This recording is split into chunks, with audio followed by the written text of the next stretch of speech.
about building a kingdom community. Now, as the people of God, we need to build community. It is so easy to say when we're doing church, so to speak, that we are building a church. Hey, we need to have a great church. Ooh, church. But somewhere, somehow, in the corner of our minds, we are so used to the idea of church being a Sunday thing, a Wednesday thing, as if we need to focus all we do to what happens on Sunday, to what happens on Wednesday, to what happens on link points, as opposed to thinking and realizing that we are building a community. I was speaking with Kath one day after a youth service, and we were talking about the whole LGBTI wave that is hitting the globe. And one thing that he said, which I feel is very relevant, we're just talking about the stance that the church needs to have towards it, in light of a lot of videos and articles that we've been exposed to. So in that conversation, he mentioned something that I thought is worth repeating right now, which was that years ago in the Roman Empire, what happened is that the church of the Lord Jesus Christ was being persecuted. And this persecution had nothing to do with gender, had nothing to do with age, and nothing to do with race. Black, white, young, old, women, men, they were all being killed painfully and publicly. But then what happened at that time is that the stance of the people of God in the Empire of Rome did not change. They continued to love. They continued to serve. They continued to turn the other cheek. There was even a plague that hit the nation. People died. You know that thing? It was so contagious. If I'm in contact with you, I will get it. You will die. I will die. It was that fatal. Guess what the church did? They went and served. Wow. They fed. They cleaned up the bodies. They were the church. You see, it is one thing to be an exceptional individual. Every, like Elon Musk, wow, Elon, Starlink, woo, Tesla, Elon. But imagine that there was a company of Elon Musk, and every time you entered into the company of the Musks, you became like the Musks. Would that not speak of something exceptional among them? It would make it seem like it's not about an individual, but if I too can be in the company of whatever is happening among them, I will catch it, and I too will be like that. You see, I want to remind us and challenge us that is what we are called to do and to be.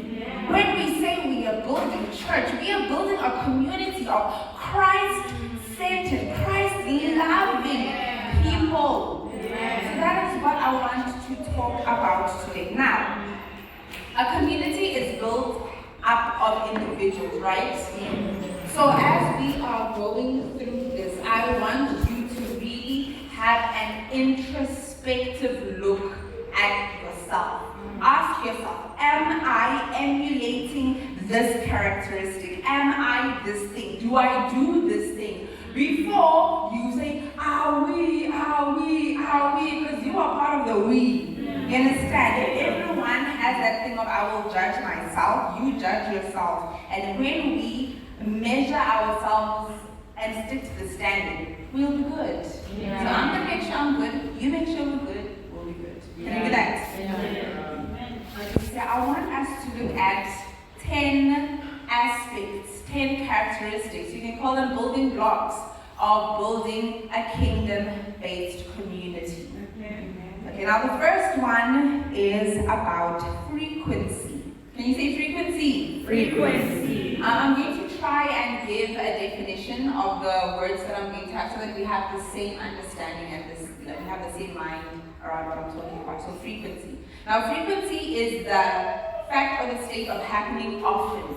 So it's about something happening frequently. Now we are living in a time and in a generation where so many things are taking our time. That we struggle to give all our time to building the kingdom. And then now you find church leaders having to justify, hey, no, the people don't have time. Oh, there's no time. Let's do everything on a Sunday because the people don't have time.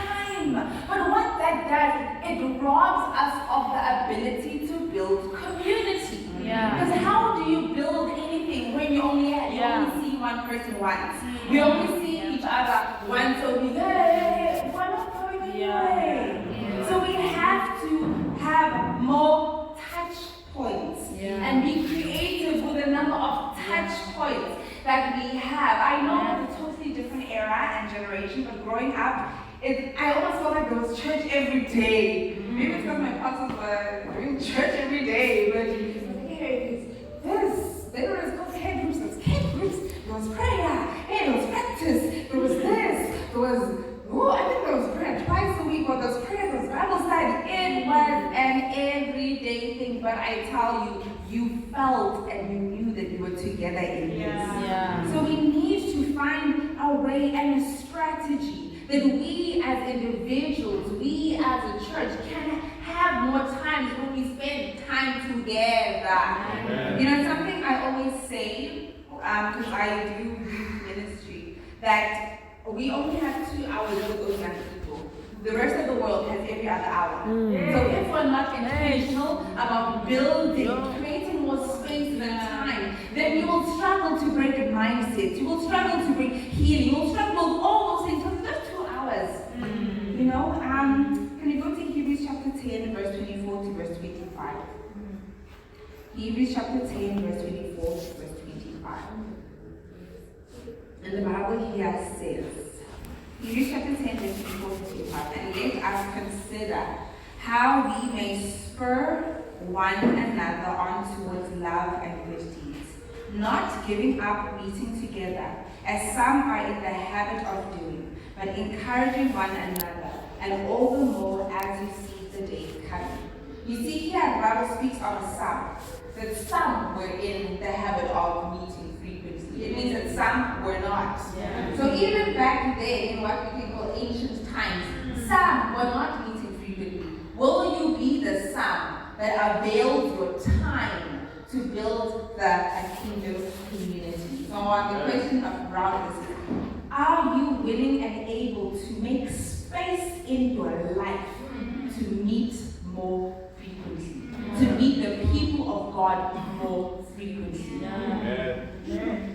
That's the first thing. Now the second thing is authenticity. Can you say authenticity? Authenticity. Now authenticity is being true to one's personality, spirit, or character. See, we will really struggle to build a kingdom community if we are inauthentic with each other. If it's that thing where at church or among those people, I have to be like this. They won't understand me if I'm just myself.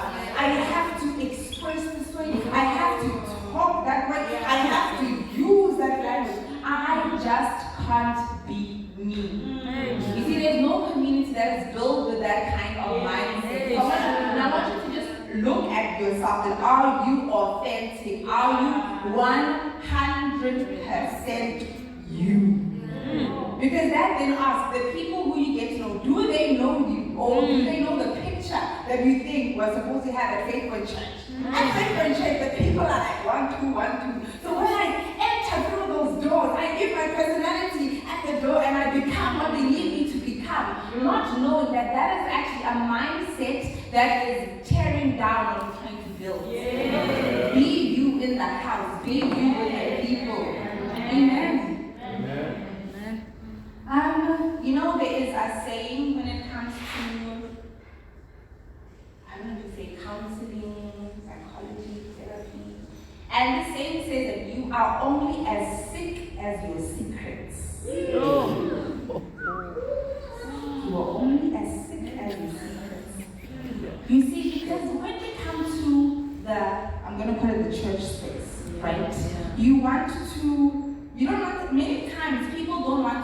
present everything, Yeah. right? Yeah. They only want to present the good, but when they are not in a good space, they present a good that they are not. It's like a secret life. You understand what I'm saying? Yeah. So we need to be careful that we are not bringing in sickness, because you can tell when someone is being inauthentic. There's a level of connection you cannot have, no matter what your intentions are. You will not have that connection. It's true. Because there is Amen. inauthenticity. Yeah. Another response to that, you are only as sick as your secret, is revealing your feeling is the beginning of healing. Amen. So revealing your feelings. So what is this? How am I? I know today I woke up, I had a terrible dream, or this is happening at home. I really don't feel great, but I'm showing up. I'm here. I don't feel awesome. You're not projecting what you're feeling externally. You're just admitting that this is where I am. This is how I feel. I'm worried. I feel stressed, but I am here. I am here to work with you, to serve with you, to love you and everyone else. Yeah. Right now, I don't feel too great. But then when that happens, it'll be real. You know what I'm saying? It'll be real. I will carry you. I remember one time I was serving with someone and they were not doing great. And I was like, okay, you're not doing great, fine. Because I know you're not doing great, I can cover you more. You usually do 1, 2, 3, 4, 5. Just do 1 and 2. I'll carry my lot, I'll carry your lot too. Because you're not doing too great today. Now, when it comes to authenticity, there are 3 fears that we have that prevent us from being authentic. Now, always remember, when it comes to these things, it's about you, it's not about the other person. Now, with these fears, when you are afraid of, let's say you're like me, I had a bad childhood trauma. I'm telling you a secret, I'm telling you the truth. Okay. Childhood trauma when I was very young. And because of that, I do not like small spaces. I really like, like every time I'm in a public setting, I'm like, Jesus.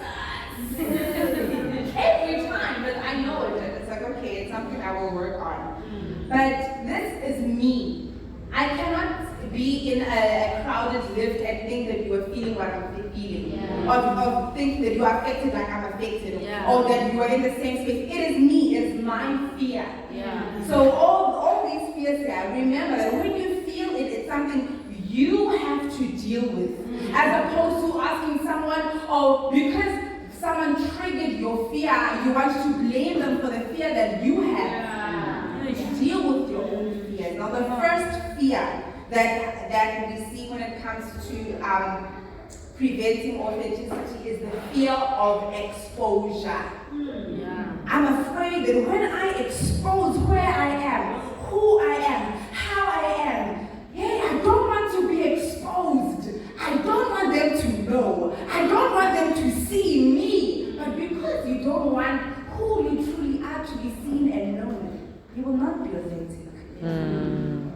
So the response to the fear of exposure is the courage to be vulnerable. I'm courageous and I will choose to be vulnerable. Because I know that this vulnerability has nothing to do with you. I'm not vulnerable for your sake, I'm vulnerable for my own sake. The second fear that we need to be dealing with is the fear of rejection. I'm afraid that when I show them who I am, when I tell them how I feel, when I am who I am, that they will reject me. Because in your mind, somehow, somewhere, you think that only a certain group are accepted, which is not the case. So the response to the fear of rejection is the courage to be misunderstood.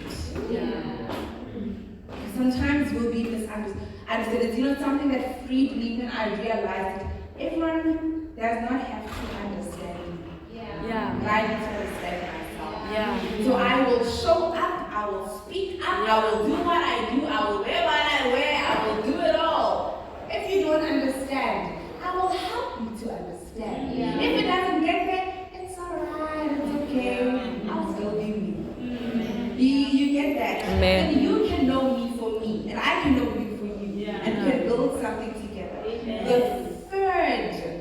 fear that we need to deal with when it comes to being authentic is the fear of being hurt again. Oh, yeah. You see, we are a people who are among imperfect people, and we hurt each other sometimes deeply in a way that you cannot. You pray, you're like, you will never understand how much you hurt me. That is alright. That is the space that we are in. But the response to that is the courage to trust in the healer. Wow. Amen. Amen. They hurt me once. Oh, but I trust that you'll Yeah. heal me. Yeah. If they hurt me again, oh, I trust that you'll heal me. Why do we? It's not a foolish subjection to hurt. You don't throw yourself in the fire every time. No, we are building community. We can hurt each other. That's how much it is. But we don't stop ourselves from being authentic because we are afraid that they will hurt us. Now, one of the ways that we build authenticity among ourselves, within ourselves, is to read and to study the Word of God. Is to read, study, and apply. Yeah. How many people do we know that studying theology whose life is going there? It's not about knowing the Word. It's not about just knowing the scriptures. Yeah. It's about applying it in our lives. It's not about having studied Bibles and having our studies. It's about applying it in your